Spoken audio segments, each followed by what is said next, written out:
Biggest challenges, definitely credibility, because you don't have that business management knowledge and degree, and you haven't been through that process of getting that knowledge. You're learning on the job, so you make a lot of mistakes. But what advice would you give to aspiring entrepreneurs who are struggling to scale their business? To scale their business, they need to find a working formula.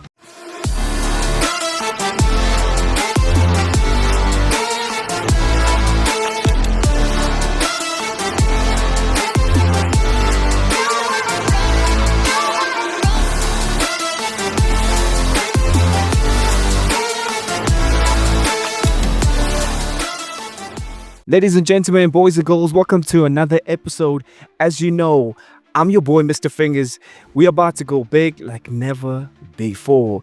And today, as you know, we are doing what we call the Founders Edition. And today we have a powerhouse in the tech and business world.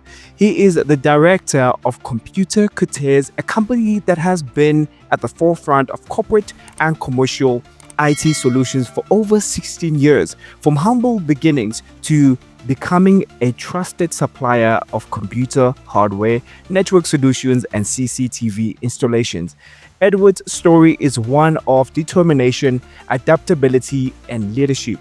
But not only that, but before he built his entire empire, he navigated the world of banking, insurance, and financial services, working with some of the biggest names in the industries. He has built quite a big company for himself. Ladies and gentlemen, boys and girls, cyber heroes and cyber fans, please help me welcome Edward. Eddie, how are you doing? Hi, thank you, man. I'm doing very well. Thank you. Thank you for asking, man. Yeah, it's actually good to have you on the show, and thank you so much for taking time to be on the show. I really appreciate it, and I am hoping I can impart with some of my knowledge here. That's what I'm talking about. So let's take it a bit back. What really inspired you to start Computer Kortex? How did it begin with Computer Kortex? Okay, starting the business, I actually identified a gap in the market in the immediate area that I was staying in. And I realized that people have to take their IT equipment and also purchase these IT equipment from shopping centers in town. They have to use transport and things like that. And therefore, I brought that service to their doorstep, literally. And I started offering the services, especially of repairs, and that then upgraded to a point where I'm also selling equipment. This then brought me to a realization that I may have a working plan here. And so in 2009, I registered the company. I love that story. And I know that starting with Computer Kortex, right? It didn't just start there. You started somewhere, and most people don't know this. You actually started in banking. Let's talk about your journey through that, man, before transitioning into tech. Look, I mean, How was that we journey? can even go even further way back than that I actually started in the cash office, counting about $1 million a day for a retail giant, and that gave me the knowledge in terms of money handling and realizing that, look, you got $1 million in your hand, but it does not belong to you. And I think that actually laid quite a foundation with regards the way that I do business now.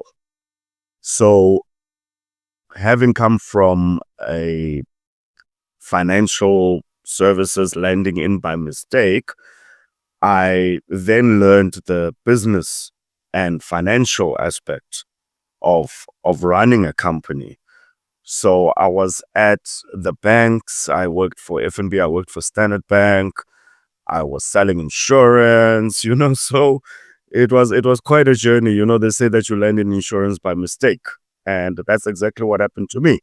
I mean, I did computer technician in 2001, and we were still studying Windows 98, Windows 2000, operating systems that took about maybe, a few hundred megabytes, and that was it. And so by landing in in other industries, I think I sort of got a holistic approach, without the educational part, having a degree and things like that. I learned on the job. I really love that, especially the part when you said you learned on the job, and most people don't understand that some of the things you don't have to know everything to get started, right? Correct. You just have to just get started. And that's one thing which I love about your journey. You got started, you identified the gap, and you were like, I need to close the gap in terms of solving the problem and becoming a solutionist. But what are the biggest challenges that you faced when you were starting your company, and how did you overcome them? Biggest challenges, definitely credibility, because you don't have that business management knowledge and degree, and you haven't been through that process of getting that knowledge. You're learning on the job, so you make a lot of mistakes. But in the wise old words of there was a book called Failing Forward. You do fail forward. So not having those background knowledge, you still doing it anyway. You will make mistakes, but you learn from them. Through that process, we were able to secure some lucrative contracts. But when you're saying that, it makes me think that I feel like business is tough. Most people don't understand that. How do you go about by getting somebody to trust you with their money? Because it's not easy, especially if they don't know anything, as you were saying, credibility. But how did you go about that? Because sometimes I've heard this saying which says nobody does business with somebody who they don't know or don't trust. They first want to trust you before they can actually hand over business to you. Look, it does go with who you know. It's you need some connections. It is what it is. It is what it is. But having said that, even if you don't have those connections, by being honest, having integrity, doing it right, having the customers, well-being at heart, that will create those connections for you. You cannot be in the business to really make money.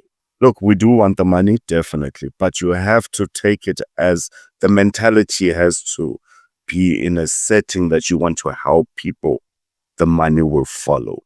And that's the values, that's the way I've been operating. I'd rather help you first and the money will follow. And that has created a lot of connections, a lot of trust amongst people who did not know me from a bar of soap. So yes, you do need connections, you need friends, you need people around you. Running a business is not something you can do alone, though it is a lonely journey, but you do need the team that you will create. Let's talk about the awards that you won, because I know one thing I've realized about you, you don't want to most of the time mention the accolades and the awards that your company has won. And let's mention all the awards that you've won. Please mention them, because I feel like you don't give yourself much credit for all the hard work that you have put into your company. So we've been given 3 awards by the Middle East and African markets, which is an awards company based in the UK. In 2023, we won Best Supplier in Gauteng. 24, we got Most Trusted Advisor for the Northern Region. 2025, we've been nominated again, so we've got our fingers crossed there as well. I've won numerous awards in terms of professionalism. I've won the Golden Hearts Award with EdCon. I've been in the newspaper quite a few times, but mostly in the business section. So it is quite a lot of awards. It's just showing me that I'm on the right track, and I really appreciate being recognized for those kind of achievements. And I hope I can also reciprocate this type of journey that I'm on with others who are willing to learn. Yeah, I love that. But what advice would you give to aspiring entrepreneurs who are struggling to scale their business? To scale their business, they need to find a working formula that will pay for itself. So I'll give you an example. A lot of positions in sales. So maybe you do not have the privilege of working for a large distribution company, which will give you a very, good basic, but with a very, very low commission. You could be looking at a company that is medium sized, and when you come in and get customers and do the sales, you'll get a small commission from that. But over and above that, provided that it pays your salary, whatever is above what pays your salary, you get commission on. And so people scale up from that by having a little business for everybody within their business. Look, this is your department. Sell, senor. Sell. It will pay for your salary, and whatever is above a certain amount will give you a percentage. And that is what is needed in order to scale up. From even the ShopRites, I mean, they use a very similar strategy. They make sure that this branch is making enough money to replicate the same idea and carry on from there. Have you heard of something called the Pink Panther effect? Elaborate. Yeah. Yeah. So in business, there's something called, so it's not only in business, but it's also everywhere else. So what the Pink Panther effect is, I'm going to give credibility where credibility is due. Shout out to Vusi Tembagwayo. So what the Pink Panther effect is, for example, if I see you, Eddie, succeeding in your particular business, in your line of business, and how you do stuff, and I'm like, if Eddie can do it the same way, I can also copy the same style, and I try to do it the same way, the same formula. But I find that I'm going to struggle. I won't even get successful the way you are going to get successful. So it's trying to copy somebody else's style, but now you can't because it's only their style and their business formula, and you don't know the secrets behind it, right? It's only seeing from the surface level and not going deep. So that's what the Pink Panther effect is about. I didn't know it was called the Pink Panther effect, eh? And yeah, it exists, eh? I mean, a lot of companies only fail in the first 5 years. I mean, most companies do. I mean, I'm running quite a few businesses, which, for example, Computer Kortex is, 16 years old. I have another business which is 9 years old, So businesses do fail very quickly. And going through the Pink Panther effect maybe might save you, especially if things are not patented and things like that. I mean, that's what the Chinese do with Nike and things like that, because their jurisdiction, they do not have um, a way for them, to have some sort of punishment or anything like, because they're so far away and there are so many small factories that can duplicate Nike shoes and all of that. They're doing that Pink Panther effect and it's working for them, albeit in the wrong way, but there are right ways of doing the Pink Panther effect, by learning from your superiors, by learning from people that you aspire to be like, and copying those, mimicking that. It definitely is also a Pink Panther effect, but that's in the right way. What really inspires you? Since we're talking about inspiration right here, what really inspires you every day to wake up and be like, I'm doing this for, I don't know, maybe for your family? I love that. What really inspires you? I really love that question because it pulls on the heartstrings, I'm from a very poor background. Growing up in Joburg, in town. We're talking about North Street.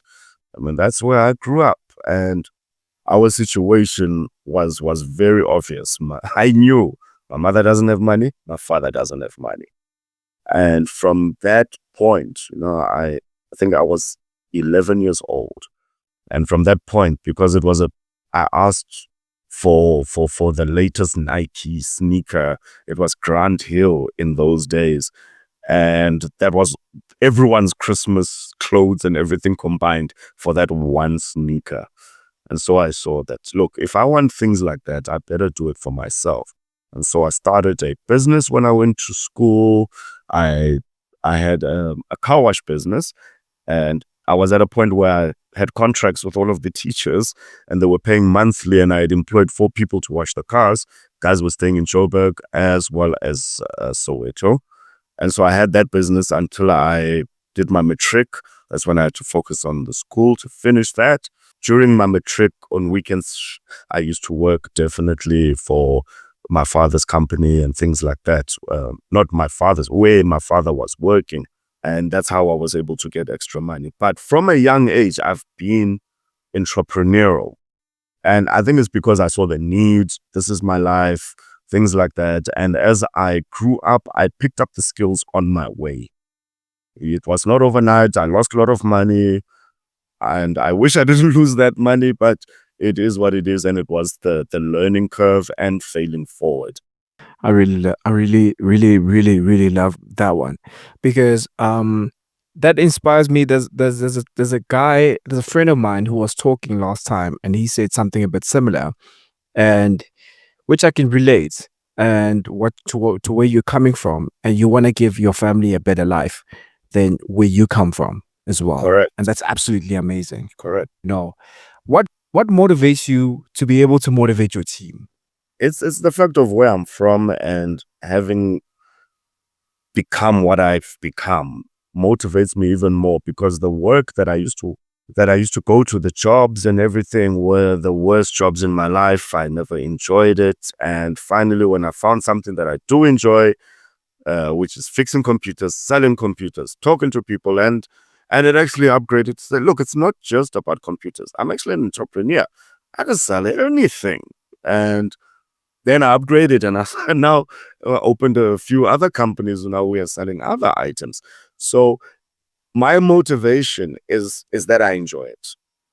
I enjoy it a lot. And if you don't enjoy selling and getting those problems where customers bring things back and being able to fix it, because that brings a lot of joy to me as well, then you need to think twice. You need to enjoy what you're doing. Otherwise, it just becomes monotonous, and every day is just the same thing. But with what I'm doing, I love my job. This is until I started my own company. I had no medical aid. I had no provident fund. I had no leave, no bonus, nothing. But I created all of this for myself and my employees. And I'm very, very proud of it. I'll stand by it. And it's because of the way we work through integrity and persistence. Let's talk more about Computer Kortex. Yes, sir. For people at home who are interested and who don't know what Computer Kortex does, what exactly does Computer Kortex do? What are the services that you guys provide? Thank you, sir. Computer Kortex originally started as a IT repair and reseller. We are now a managed service provider. So we look after computers wherever you are in the world. We will look after them remotely, and we have strategic partnerships to handle on-site jobs. We are also a cloud service provider, whereas we deal with cybersecurity, ensuring that your company has 100% uptime through us performing preventative maintenance on your machine. We sell the softwares of cybersecurity, Microsoft Office, all of the hardwares that you need. If you need internet in your home, we will come and sort you out and run cables. We also provide internships to students who are just coming out of school, who need that type of experience in order to get that helping hand. We are also avid supporters of schools who support children with disabilities, where we assist those schools in setting up home classrooms where the children can learn from home, for those who cannot make it to the school. So that's quite a passion of mine, considering and in addition to where I'm from in life and the people around me. So in a nutshell, that is Computer Kortex, IT hardware and software reseller, as well as managed service provider. Eddie, thank you so much for coming to the show.